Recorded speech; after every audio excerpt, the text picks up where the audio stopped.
Dear finance professionals and students, welcome to podcast of Fca Deepak Rao, a practicing chartered accountant. Daily news and updates for 22nd November 2024. India's top telcos, Jio, Airtel and Vodafone, lost millions of wireless customers in September. This happened for the third consecutive month. BSNL, on the other hand, gained subscribers. BSNL added close to 1 million subscribers as it did not increase its tariffs. Jio remained the biggest mobile operator despite losing the largest number of subscribers. The Insolvency and Bankruptcy Board of India, or IBBI, has released a discussion paper proposing various amendments to the liquidation process under the IBBI Liquidation Process Regulations 2016 and IBBI Voluntary Liquidation Process Regulations 2017.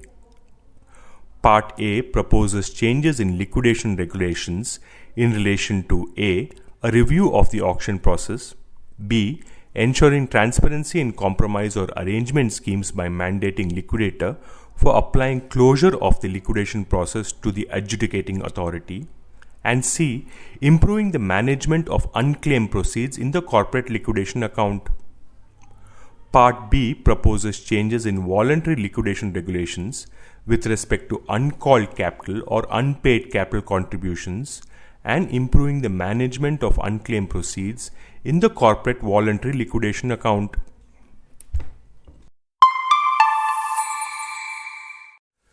SEBI has introduced its consultation paper on reviewing the SME framework under SEBI ICDR Regulations 2018 and corporate governance provisions under SEBI LODR Regulations 2015, aiming to enhance SME pre- and post-listing norms.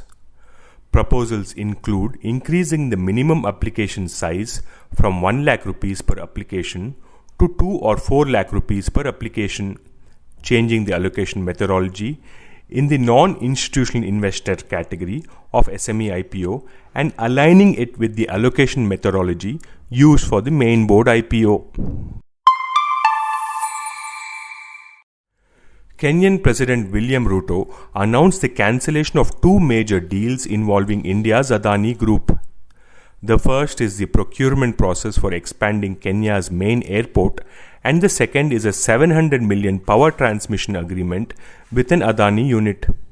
The cancellations follow US prosecutors' indictment of Adani for allegedly conspiring to bribe Indian officials in a $265 million scheme.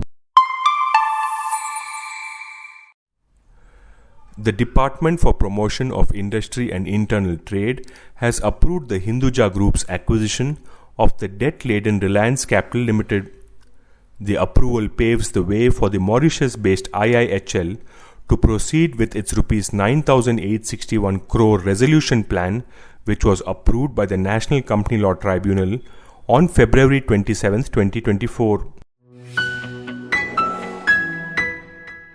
This podcast is sponsored by Sound of CA. We share because we care. Vande Mataram, Jai Hind.